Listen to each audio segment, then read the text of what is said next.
guys, it's Iz. Hey guys, it's Naj. Hey, it's Robyn. Hi guys, it's Vit. And if you can tell from this outfit, another lovely banger coming your way. We have another guest, and we're super excited to introduce you to this person. Once they get another insight of people who work behind Legacies and mix the magic on screen and off screen. And we hope you guys enjoy. I'm personally very excited for this one. Yes. I've been waiting for this one for a while. We've been waiting for this one. We've been trying to make our schedules all work with this one for a while. So it's and now finally we, conveniently enough, in the same day for us. So we'll let him introduce himself once he comes here, but we're just really excited for this one, and it's gonna be an interesting one. So we know you guys will be too. I know. Let's do it. Yeah. Let's get in. Let's get into it. Hello. Hello. Can y'all hear me? Yeah. We Yeah. can hear you. Okay, let's see. I'm having trouble hearing y'all. Okay. How are you? I'm doing well. How are y'all doing? We're doing Good. good. We're so happy that we can finally, make our schedules all matching and be able to talk to you. Yeah, thank you for your patience. And that's kind of the life, unfortunately. Hey, here we go. Oh yeah, we totally Nice. understand. Yeah. So I'm Robyn, who we've been talking back and forth. Yes. I'm Iz. I'm not. Vit. Yeah. And then Vit and what is it? Naj. Naj. Okay. Yeah. Where are y'all? I'm just outside of Vancouver, Canada. Okay. I'm in Richmond, Virginia. I'm Hey, Brazil. Yeah. Brazil? Brazil, yeah. Riker. Naj, you're And I'm in Pennsylvania. Oh, wow. So how did y'all all come together? Legacies. The show. Yeah. And Twitter. Yeah. Twitter. Yeah. Okay. So we all became friends because we just started talking about the show, and we just all grew really close, and that's how we started the podcast. And yeah, We're all meeting next year. we're all Yeah. meeting at the Comic-Con next year. Yeah. Oh, wow. Have you guys ever met in person before? I No. have met Iz in person before, and that was it. Her and I actually went to Covington at the end of October. Oh, no. Did you like Yeah. that? It was amazing. Oh my gosh. As a longtime fan of Vampire Diaries and the originals and now Legacies, it was surreal for me. Nice. I had been there before, so it was nice to see somebody freak out like me the first time. So Yeah. Were you guys able to get on the studios? No, we did. They were filming in the square Okay. one of the days that we were there, but we weren't able to, and they were filming at the school, so we weren't able to stop and do anything or anything like that. But that would have been so much fun. I mean, it's just a bunch of warehouses, really. Yeah, but I mean, the sets, it's just as fans, it would have been so much fun. Oh no, I get it. I get it. It was fun seeing all the behind the scenes stuff. That was Yeah. really fun. Yeah. So we kind of already did our intro for our viewers, but if you want to say who you are and what you do and kind of. Okay. Hi, my name is T. Ryan Mooney. I am the Landon stunt double for Legacies, and I'm coming to you from Sonoya, Georgia, which is about 30-40 minutes away from Covington. Is that where you is that your home base? Yeah, this is where I live. Okay. Yeah. That's awesome. I love Georgia. Hey, It's one of my Georgia, favorite places. Yeah, it's great. We have a blast here. We moved here from LA, I think it's been 6 years ago, and just have really found our home here. So we're very happy It's with so it. beautiful there. It just seems peaceful almost. I mean, coming from a city, because being near Vancouver, and Yeah. then going to Georgia and seeing Conyers, we stayed in Conyers, and then going to Covington and stuff. It's just that small town feel was just, I just love that. Yeah, it's a lot of little small towns, which is not what I hear about Vancouver.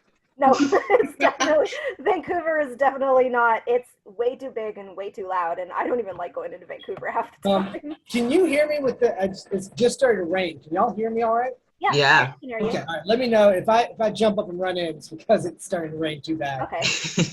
So we have some questions, so we'll just jump right into them. Naj, go ahead. Okay. The first question is, what is a stunt person? What is a stunt person? So a stunt person.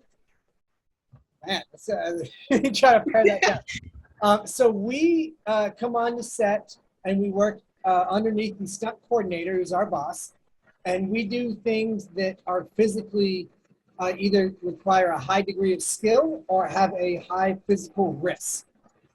So things like doing the wire work and taking the big hits and falling down, as well as performing skills like martial arts and driving and doing fire burns, things that the actors are not going to be as well versed in. That's what our specialty is. So that's what we come in to do.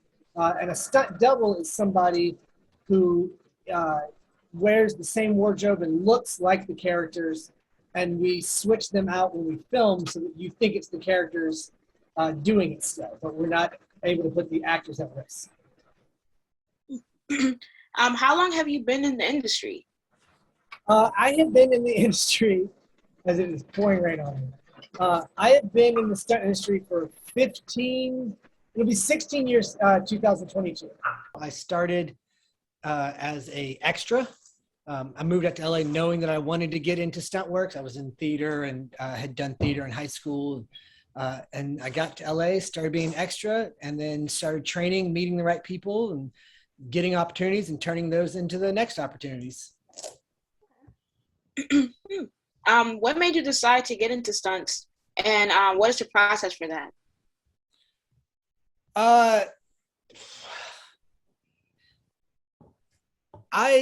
So right before college, and I was not a great student, but right before I went to college, I saw the musical Stomp, and it blew my mind that if you don't know, if you're not familiar with it, it's a musical rhythm show where they bang on trash cans and dance around on a stage, and it's all drum percussion related, but it's with random objects.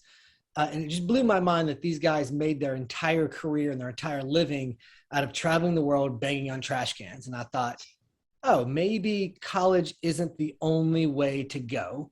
Maybe there's other opportunities. And that kind of planted the seed that when I got to college and I was doing stage combat, going, I like to do this physical stuff. I was a skater. I really liked doing the risky things like that. And I have this love for theatrics. Stunts are kind of right in the middle. And I asked my stage combat professor what he would recommend if I wanted to pursue stunt work. And the answer that came back was, you should drop out of school, you should move to Los Angeles, and you should figure out the next step. And at the time, that sounded like a lot of fun because I really was not enjoying the college experience. And what sort of training do you need to do for stunts? Like, how do you prepare for those? It's a constant training. So you have a background and a constant training in some form of martial arts, some form of acrobatics. Rock climbing really helps because of the rigging we do. And you need to have a basic understanding of how to make a film and how to be a performer. So improv really helps a lot. Just picking up a camera and making things really helps a lot. And then from there, it's just an ongoing process of staying up. And you kind of, the way you get started in stunts is that you train, and meet people. And the way that you continue in stunt work is that you train, and meet people. So once you start going, that's pretty much your life for as long as you want to have it. Everything is really on the job situational. It's not something you can really read in a book. So you have to really get out there and start figuring out how to problem solve things. Like an example would be the other day we had to float a person in an alleyway. So I can take all of my rigging knowledge and say, all right, this is a 2-to-1 rigging right here. We're gonna lock off on this point, and then we'll attach in a cinder and we'll pull them up and down. But you get there and you go, well, where the heck am I gonna attach this? So we have one rope attached to a stairwell, and then one rope goes over to kind of an air conditioning unit that it's sitting on, and then we've wrapped it around a handrail to lock off. So there's a lot of like figuring out your solutions while you're there, and that's stuff that you just have to do on the job. Right. So you guys you guys help in creating the scene this time? Yes, yeah, we are a big part of the creative input on that. Generally, the way it works is the director, the writer will come to us and say, in my film, I want a person to run on top of the bar, jump off and throw a front flip, kick this person, duck underneath the fireball, and then run out the door. And we go, okay, how are we going to figure out how to do that? So if we want them to front flip off the bar right here, then we need to hang a rope above them, but we can't have that rope catch on fire whenever they shoot the flame. So how are we going to figure out which way that goes? And then a lot of times we're leaned on, depending on the director. Some directors are very, very in tune of what they want. But a lot of times we're leaned on for the style of what things should look like and what they should be like. They'll say, I want to see martial arts. Well, that is a world of possibilities. So in the conversations and the learning, you talk to them and find out what kind of martial arts style should they have, and what is their character enraged? Is their character very calculated? And this is all part of the process that the earlier we get brought on, the more we have input on that. Okay. Okay. What is like the audition process for for a position like this, for like a stunt person? Is there like, how does that work? Auditions are rare, but we do have them.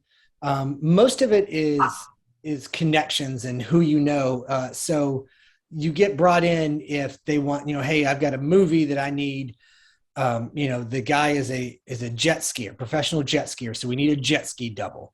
Well, the coordinator is going to call the 3 people that he knows that can definitely jet ski and look like the actor.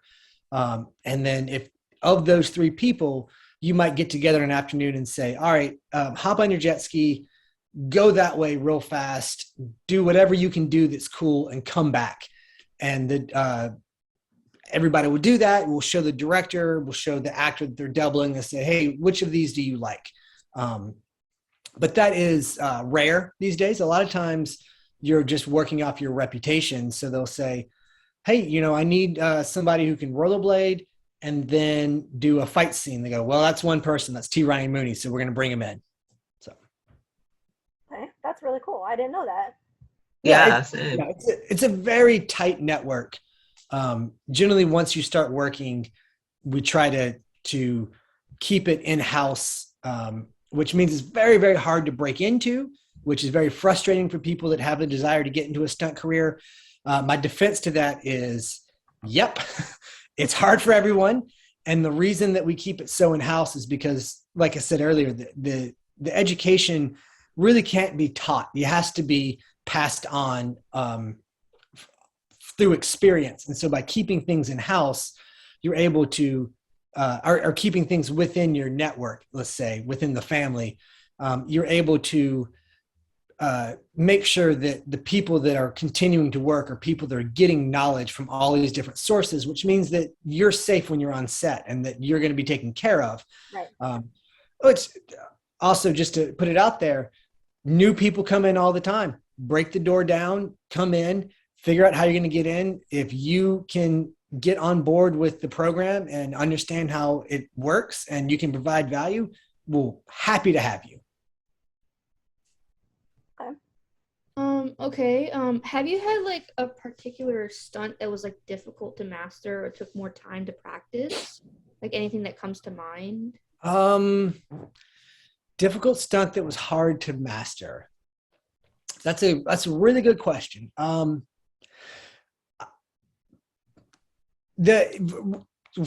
Legacies that gave me that I just had to focus up a little bit more than usual was, I think it was last season. It was a Handon fight when he was forgive me here, he was the mud guy. Yeah, Malivore. Malivore, yes, yeah. And so near the end of the fight, he gets thrown off a railing and he has to fall face first. And it's about 15 to 20 feet to the ground. All of our training, 100% of our training is always twist and go to your back, and twist and go to your back, because if anything happens, if this is my stomach, if anything happens, you can fold like this.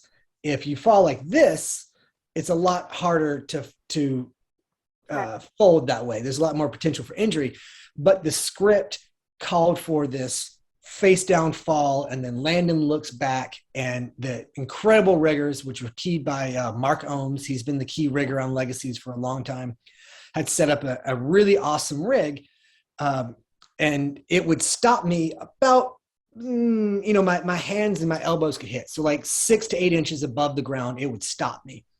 And we had some conversation. He goes, no, the way this rig is set up, if you stay horizontal and you don't try to touch your toes, and you stay completely like a skydiver on the way down, it'll save you.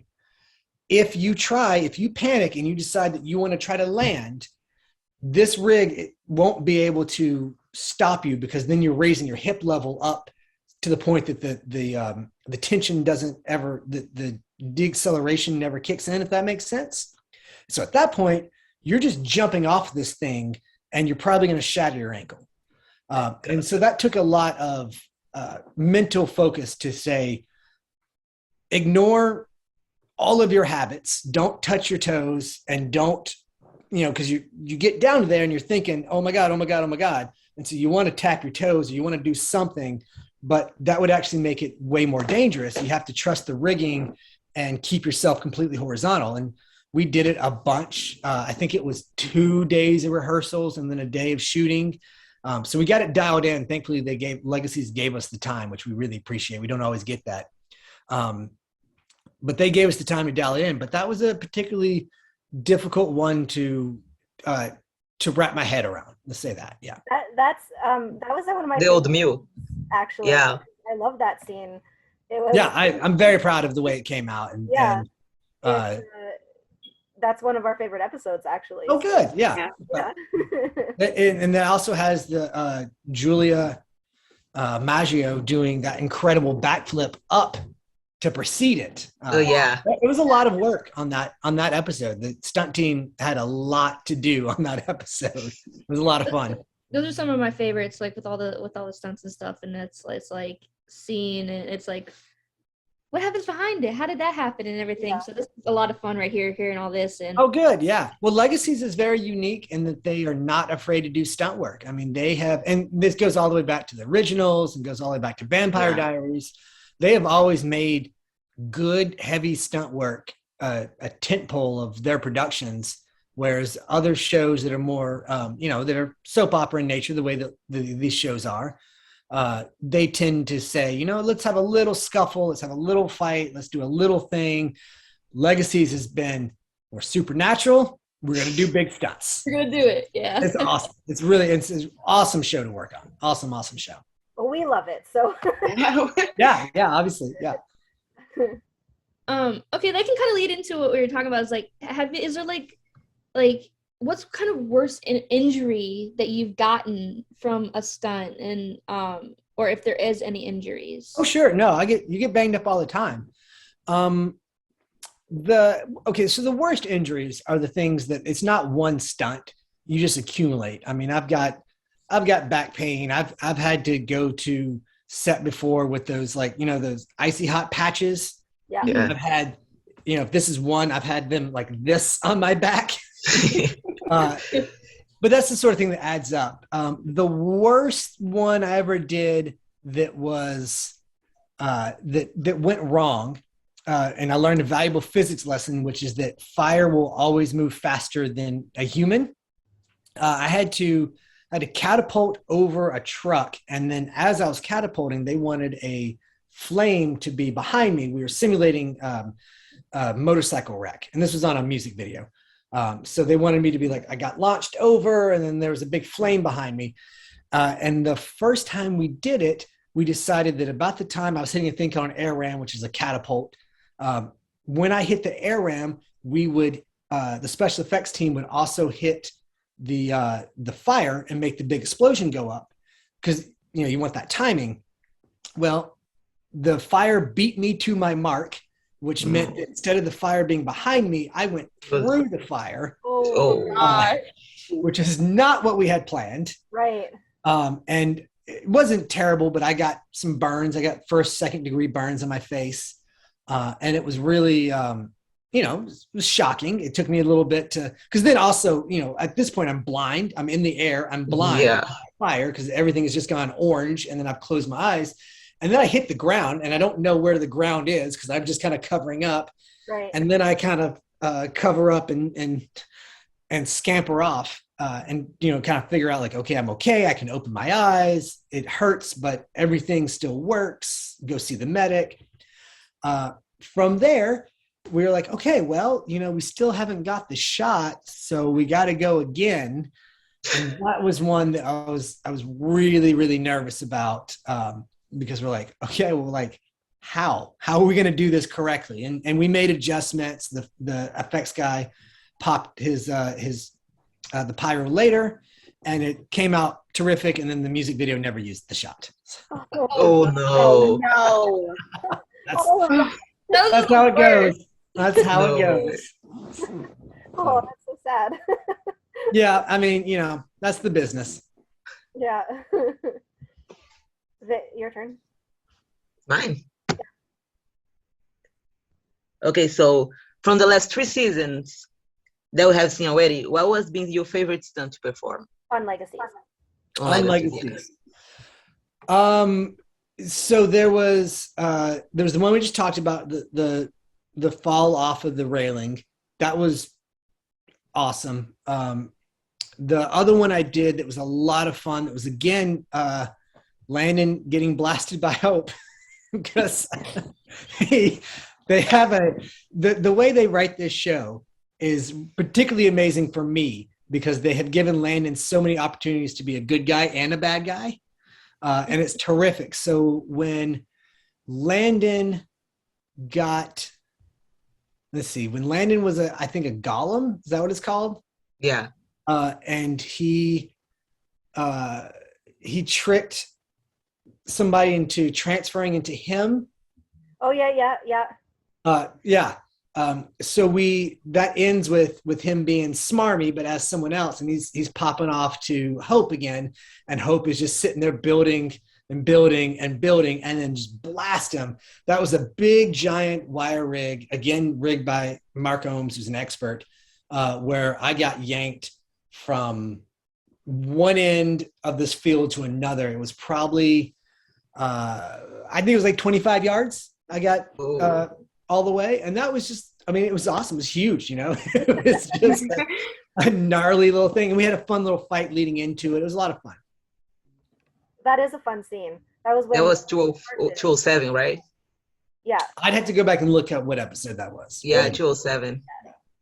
Yeah, it was when Clark wanted to take over. Yeah. Yes. Yeah. So we did that fight with Clark ahead of time. That was a lot of fun. I fought Cupid once. That was, yeah. it's just, it's a weird show. It's a weird show, but it's a good weird one. show. Yeah. It's a lot of fun. And the crew all gets, kind of gets into the vibe of it. So you look up and you're like, I'm going to hit a mini tramp and jump through this forest and tackle Cupid. And then the crew is like, yeah, tackle Cupid. It's a lot of fun. It's a lot of fun. There's a trickle down, especially on shows like that, where the actual narrative is something that's over the top, and it has so much comedy built into the drama. Yeah. That sort of spirit really seeps into the crew, and it makes it a really fun place to work. Yeah. I can imagine, because like one day you're fighting Santa, the next you're fighting Cupid, then you're fighting a leprechaun, and it's just Yeah. I'm the hero one day, and then I'm a villain the next. I will show up. David Morzote is our stunt coordinator. If I haven't mentioned him yet, David Morzote is our stunt coordinator. He has been the stunt coordinator for Vampire Diaries, for Legacies, for Originals. He is a huge part of everything you've enjoyed watching. And I'll show up, and he's like, okay, so here's what happened.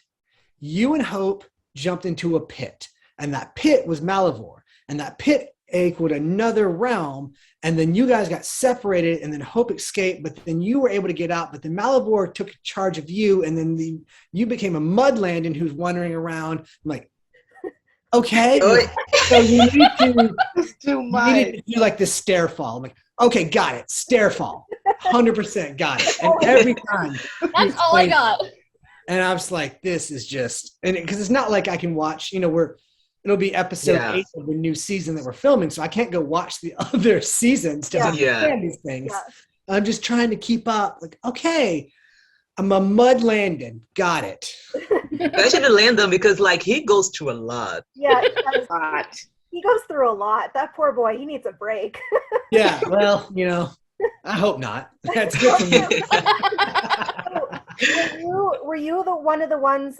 You and Julia were the ones that sunk into. Yes. Yes, we did, and that was a really fun one because we had basically an elevator, and it only moves like 4 feet. So it's a platform that drops 4 feet, and so we did the rehearsals for it, and you stand on it, and we line up the camera. And they go, okay, when you get to this point, you have to continue like ducking down to make it feel like you're going to keep going, because we didn't have, the stages were 4 or 5 feet high. There's no room to get in there. And so we just do it there's nothing in there. And they go, but just so you know, when we do film, it's going to be full with this kind of like gelatin oily substance. Like, oh, okay. All right, cool. Simple stuff, simple, no problem. And like this show is notorious for this, for at least for me, like simple thing, no problem. And then you get there and you're like, what are we doing now exactly? And you start, the elevator starts going down, the platform starts going down, and it reaches the bottom, and then we've got to time up that we are continuing to duck, but we are more buoyant than this very thick gelatinous fluid. So we're now like reaching for anything that we can grab to pull ourselves underneath there and keep going, because we're like, if we pop up, the shot's ruined, and we have one chance at this because we're covered in oil. We can't redo the wig and the wardrobe and all that. It would take too long. It would take an hour or two to set up, and on a TV set, time is money. It was not going to be possible. So we're both, and we're also blind. We can't see anything.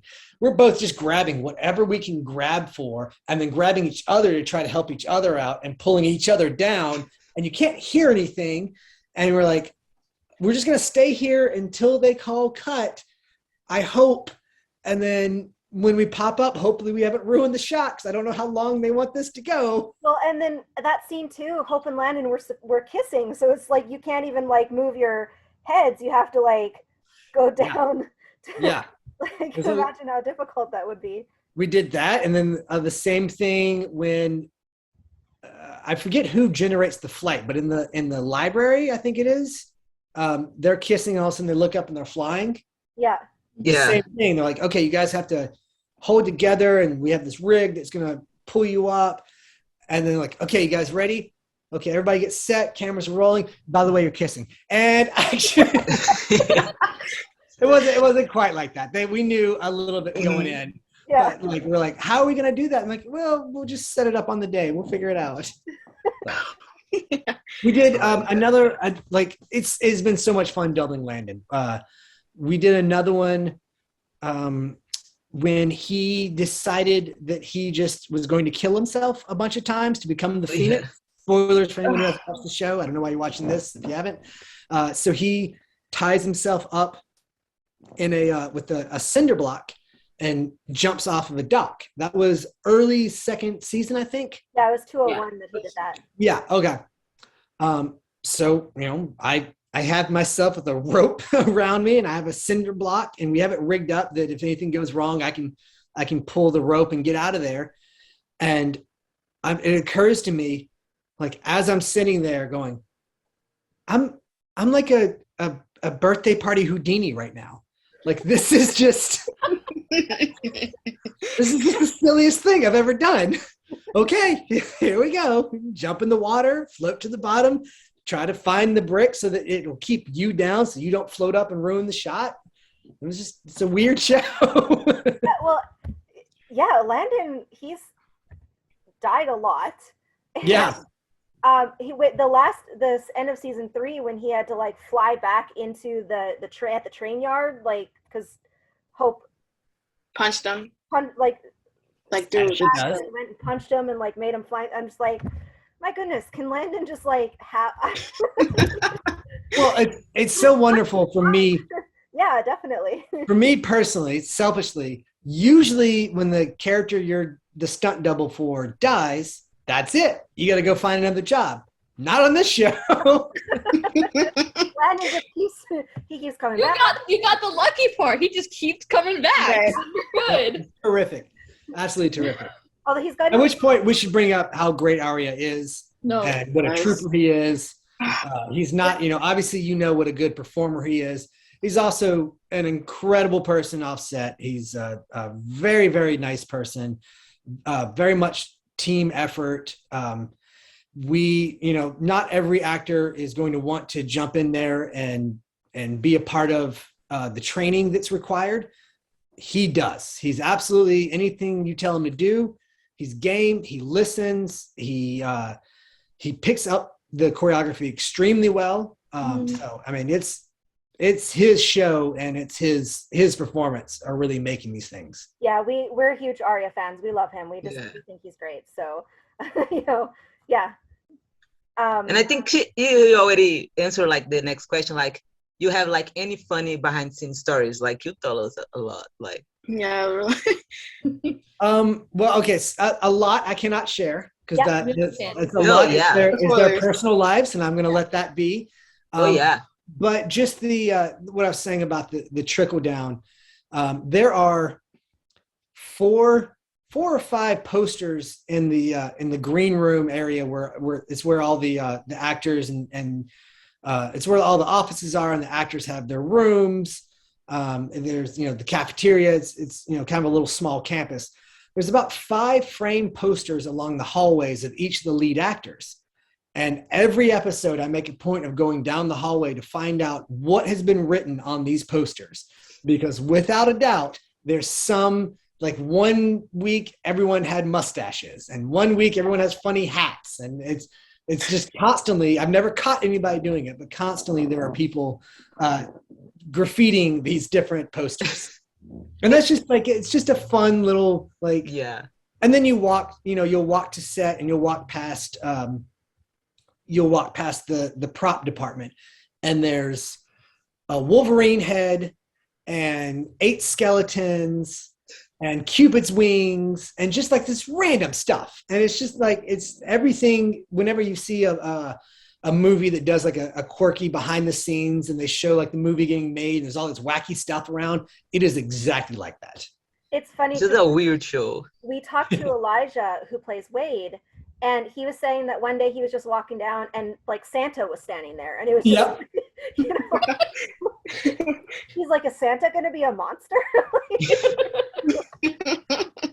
So I mean, I can only imagine what like when we went and saw the little teeny bit that we saw filming, I mean, we saw the Croatoan and we saw the merman and we saw like this little gremlin thing and about all these like monsters like a banshee and stuff, and we're just like, what is going on? Like, how do you Yeah.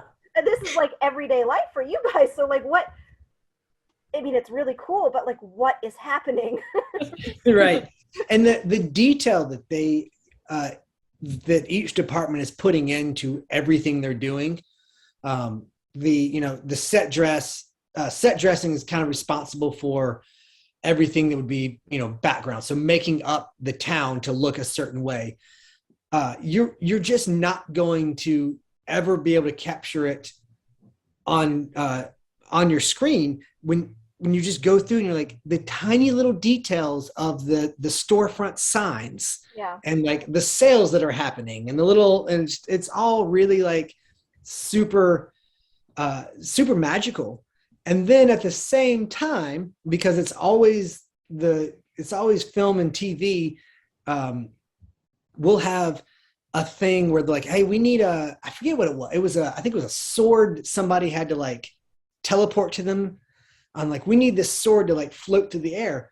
Well, there's just a guy with a fishing rod and a fishing line holding the sword, and he goes ding ding ding ding ding ding ding ding, and it looked phenomenal, and it was the easiest way to do it. I mean, it's just like it's just so silly. We saw Somebody's professional job today was to take a fishing rod and float a sword left to right in front of camera. Yeah, we saw the merman, and he spat up on Alaric. And so we actually got to see how they like rigged that up, and like with the tube and, you know, the little like bucket of, you know, whatever they had. And it was somebody in the corner pumping the bucket. Yeah. Yep. Okay, that's really cool. And I think they did it twice because they didn't have a lot of that, whatever that liquid was or whatever.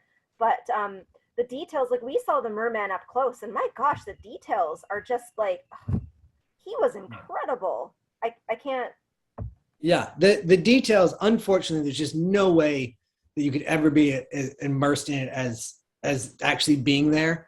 Yeah. But the details are phenomenal. The the mill, I forget what is it called, the mill? That kind of wooden shack. Yeah. Yeah. That's my favorite place on the studios. I mean, it's just beautiful, and it's every time I want to move in there, I want to just like have a clubhouse there. And they built it. They just built that from scratch, I believe, and put all the equipment in there, and then throw me across the floor on it. Is there like a stunt that you haven't performed that you would like love to do one day, or? Yes, very much so. So I do high falls. I do, which, you know, jumping off of high things to an airbag or whatever the catcher is. I really want to do the jump out of one window into another window stunt. I haven't got to do that yet. It's gonna happen. I don't know when, I don't know how. Maybe Legacies. Somehow they're gonna throw Landon through another window. I'm sure. I'm not Yeah. sure. But that would be Wouldn't it be surprising? Landon will never be free. For you, it's a great thing. For us, it's like, well, exactly. okay, Yes. Keep another this day. Yeah. But I haven't got to do that one yet. I'd really, really like to. Someday I will. I feel like Julia on Legacies probably gets to do the most, because Hope is just always like flipping around everywhere and like beating everything up, and so yeah, she does a lot. She stays very, very busy there. She also has the benefit that Hope usually wins her fights. yes. So Yeah. she's taking big impacts, but then she gets to throw people around. Landon does not win as many fights as Hope. He does not. He Yeah, she Malivore though, so yeah, she definitely is a staple over there and is doing a lot of great work. yeah, no, we appreciate both of your guys' work, because it's just fun like seeing that on screen rather than having them stationary all the time. Like it's just it brings out the whole reality of what it is. Yeah. And they are just again, Legacies, and this was the same with Vampire Diaries and Originals, are not afraid to take the time to film it right and make it look cinematic versus I mean, it basically, so like a quick, like, if you care, breakdown on what, basically every time you have to move the camera, you have to move the lighting, you have to get people to be in the right position, and it costs a lot of time, which means it costs a lot of money. So if you're on a TV show where they don't really want to do a lot of stunt work, they say, hey, we've already set up the camera to do all this dialogue. If we just take this camera and we put it on the ground and we do this with it, we can catch somebody kind of like in the fight scene, we can catch them falling through, and that'll be good. We can just use that. That's quick, bam, bam, bam.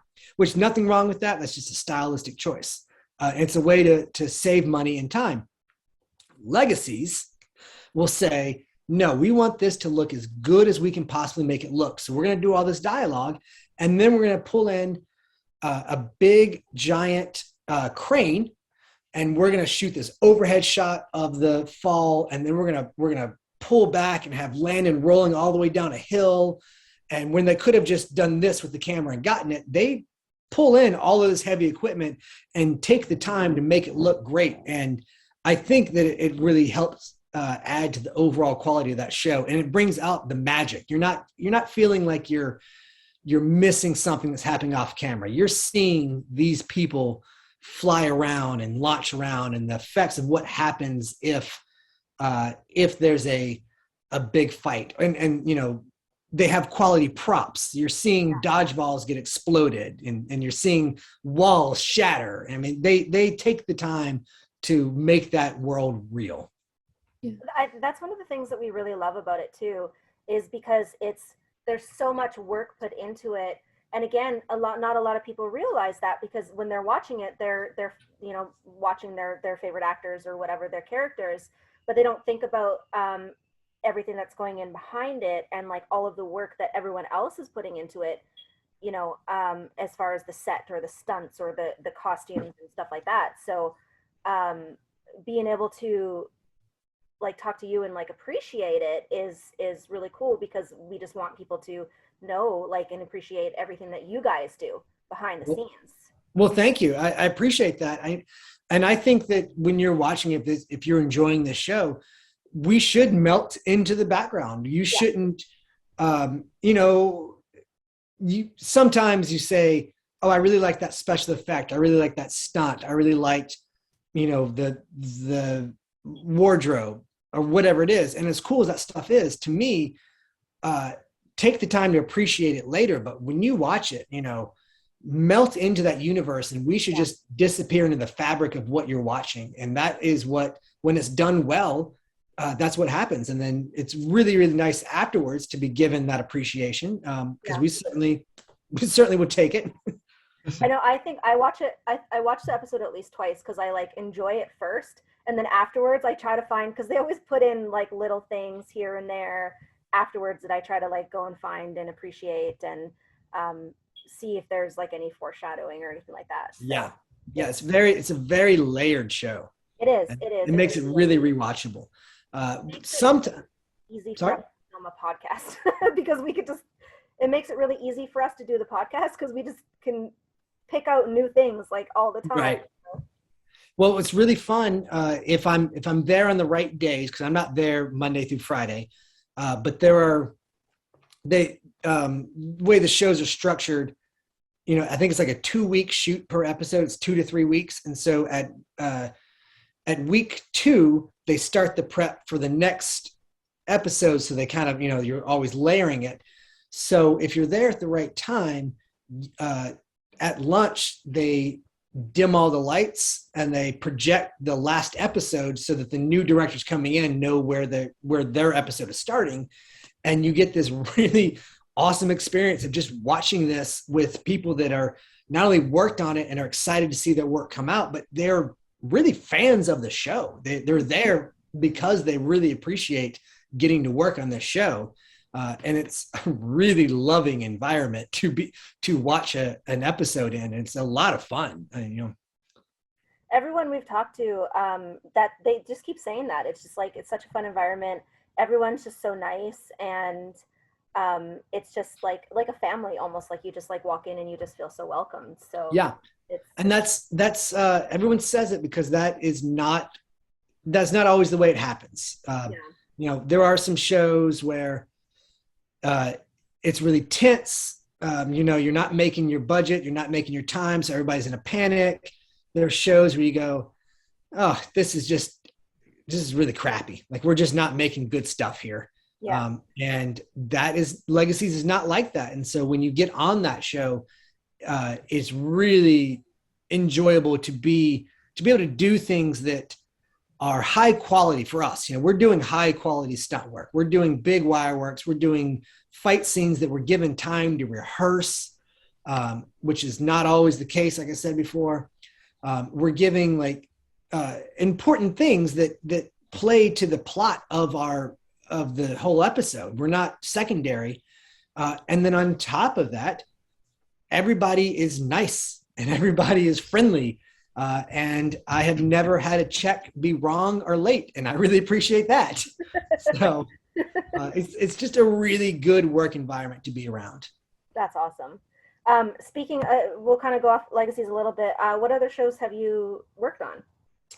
Well, I'm in Atlanta, so we are booming right now.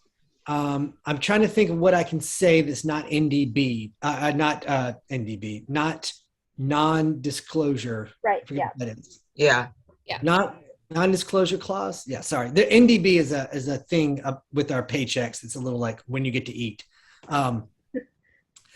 Let's see. I was in the last Venom, not the new one that just came out, but the one before. I was in a few episodes of Righteous Gemstones that is coming. The season starts in January. Another show that really appreciates stunt work. I was Jesse Eisenberg's double in Zombielands 1 and 2. Yeah. Oh, Love those movies. love 'em. Trying to think what else. A little bit of Walking Dead here and there. A bunch of stuff that I'm just not allowed to talk about right now, unfortunately. Yeah, business is booming in Atlanta right now. I think you posted on your Instagram, you are in Fifth Street also, right? Say that again? Fifth Street.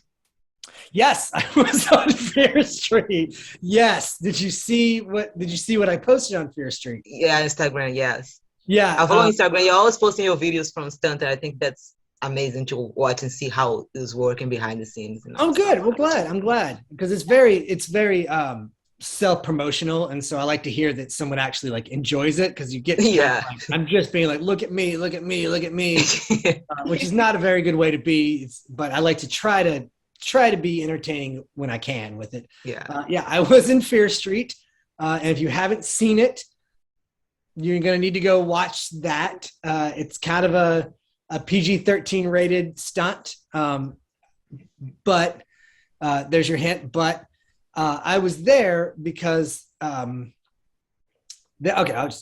say you cut this out. It's not right for I'm not sure who your audience is here. The stunt was that the actor had to moon a car behind him, and he's in a bus. So he's mooning pressed up against the window of the back door of the bus.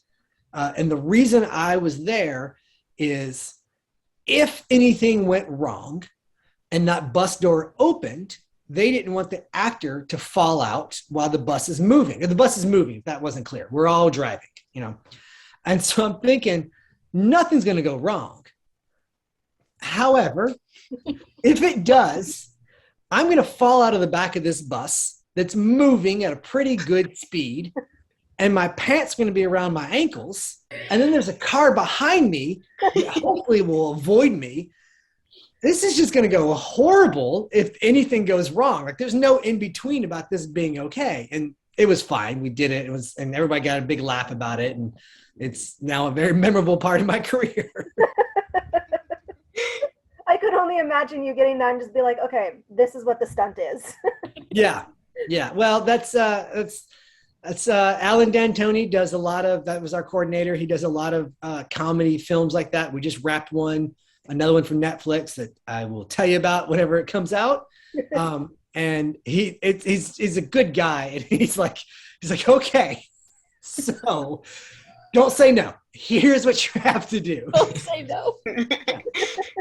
And it was safe. It went well. It was a lot of fun. And it was just silliness, So which is what a really good change of pace from the other jobs, which are a little bit more serious and a little bit more tense, and there's a little bit more on the line. Yeah. It's nice to have jobs like that can change it up.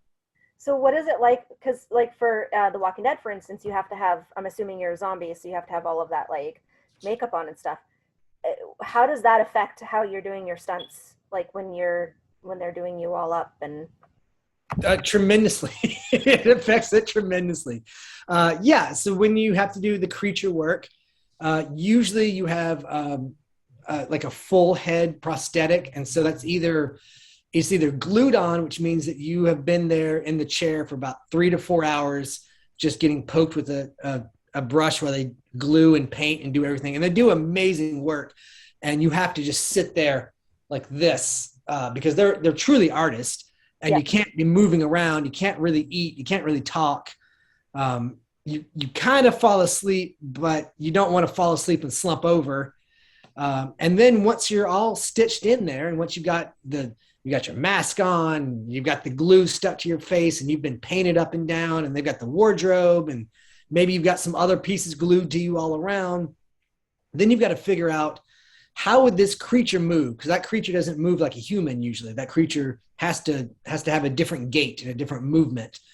And then how would that creature react to whatever random, how would that creature attack that wizard over there? Or how would a zombie attack somebody who is pig hunting in the woods with a slingshot? And then you got to do the choreography, and you've got to be safe with it. And you got to make sure that you're safe and your partners are safe and that your actors are safe. And then you got to hit the ground usually, or you get yanked back in a wire. And throughout all of that, you've got to make sure they always come up and they go, they hook you in, they put you on the wire. They say, you're going to stand right here. We're going to hit a ratchet. You're going to launch that way. You're going to go into a wall and you're going to get up, and then the actor's going to kick you in the chest. And you go, okay, I got it all. And you can't hear anything because you got stuff over your ears, and you can't see anything because you have these little eyes that you're looking through, and maybe you have contacts in, so everything is hazy. And you got all this stuff set up, and they go, okay, you ready? By the way, don't mess up the prosthetics when you hit the ground. Okay, 3, 2, 1, action. It's a lot, but it's a team effort. And then it's on us to be respectful of the other departments. Even when you're not in prosthetics, when you're in wardrobe, you have to understand that, maybe I'm flying back on a gravel parking lot or doing a stair fall, and there's only so much I'm in control. But if I'm able to, don't rip up the wardrobe. That makes their job harder. If you're able to put a pad in a way that's not going to split your pants, that's great. And so same thing with prosthetics. You can't show up and then go rip and have it peel up, because then, the shot's ruined. You've ruined someone else's hard work. It takes a lot of time to repair. So it all works together. Speaking of the prosthetics, if we go back to the stunt and Legacies, when you had to fall, you had that thing on your arm. I didn't even think about that when you were talking about making sure you didn't move, and I was thinking was that heavy? What was that? It wasn't too heavy, but it was another thing where you're like, I only have one. So to get up there, to get up in that rig, I'm on the railing, and I have to get on that railing and stand up there. And so I have one hand free because I have this blade arm, and it's a silicone sleeve that they have put KY jelly on my arm, and then 2 people are yanking it down my arm because it's a tight fit, right? So that goes all the way down, and now that stays on me for 8 hours. I get to take it off at lunch, and then when we wrap. So I'm just walking around with this hand and bumping into things and forgetting that I have it.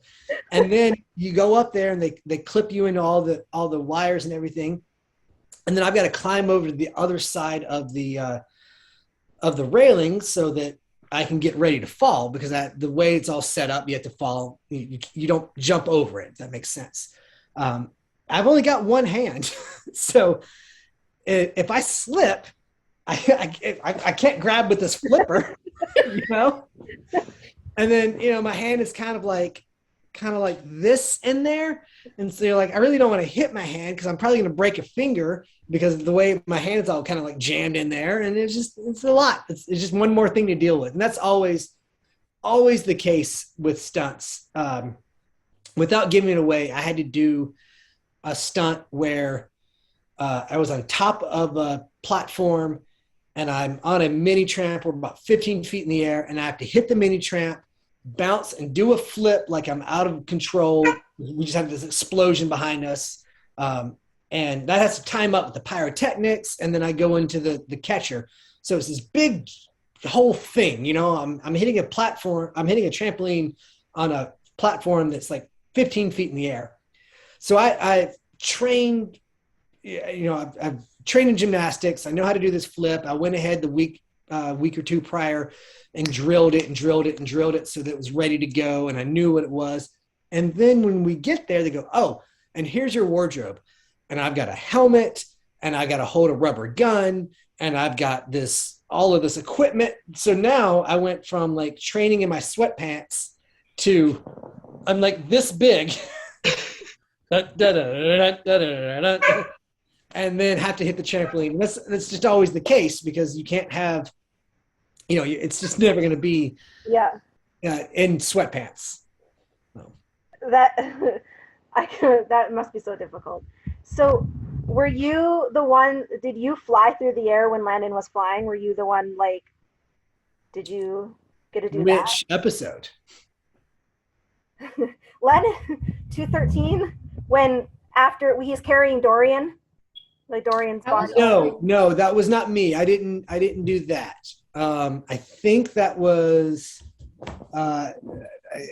I want to say it was a stunt guy named Gutton, J Stunts on Instagram. He's there's been a few times when the schedule hasn't worked out, and so if hey buddy, my kid has woken up from his nap. Hi Reed. So if we're not contracted to a certain show, you get contracted for the episode that you're on or for the sequence you're on. So he has stepped in.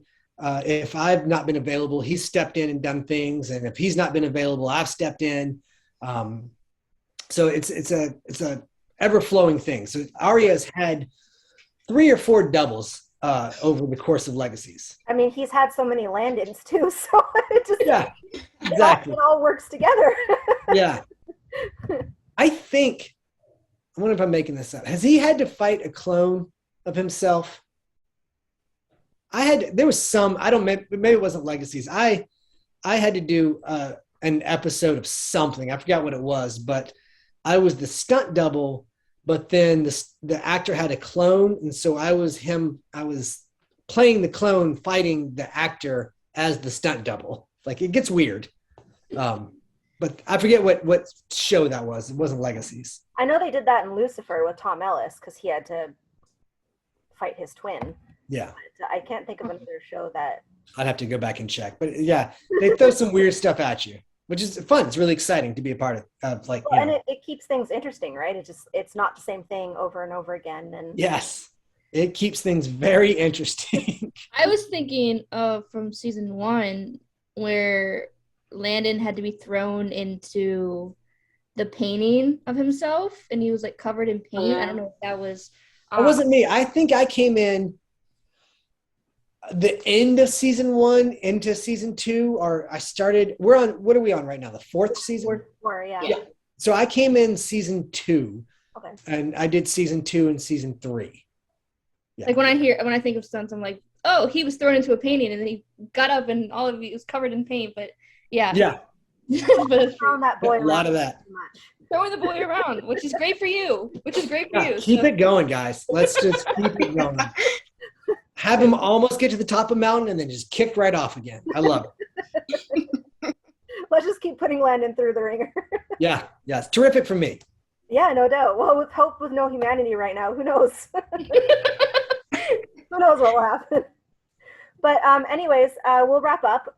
It was so nice to finally get to talk to you, do all this, and we've been so excited. And thank you so much for coming on and talking to us. Yeah, absolutely. Thank you so much for being so patient with the scheduling. I know it got a little crazy there back and forth, and I would love to say to the fans of Legacies, including yourselves, and to the fans of Handon out there, I see the poster behind you. You guys are terrific. You guys are absolutely terrific. Every single time that I have this smallest little bit of Legacies post on anything, y'all come out in droves and just have been super nice and super supportive. There's somebody who runs who like on a regular basis just says Brazil Legacies fan base wants to know we love you. Like, yeah, Brazil is a very enthusiastic fans. Yes. So I mean the fan base is awesome. You guys are the reason the show happens, and the support that you're putting forth to this show is well received. And I definitely keep it up and let everybody you can get a hold of on production know how much you love the show, because you guys have just been nothing but supportive. That's what that was our biggest thing. That was the biggest thing with the podcast too, is we just wanted people to know that we love the show, and like that's why we're trying to reach out and talk to people too, just to let them know we appreciate them and everything that they're doing for us, because like we're the fans of the show and we're watching it. So you know, it's definitely much appreciated. Yeah, sent back at you. Well, thank you so much, and we hope you have Thank you. the rest of the weekend. And it was really nice talking to you. Thank you. It was lovely to talk to y'all, and best of luck with the podcast. And enjoyed meeting up in Comic-Con. That's gonna be amazing. We're so Thank excited. you. Yeah. Thank you. Thank you so much. All right. Bye. Bye.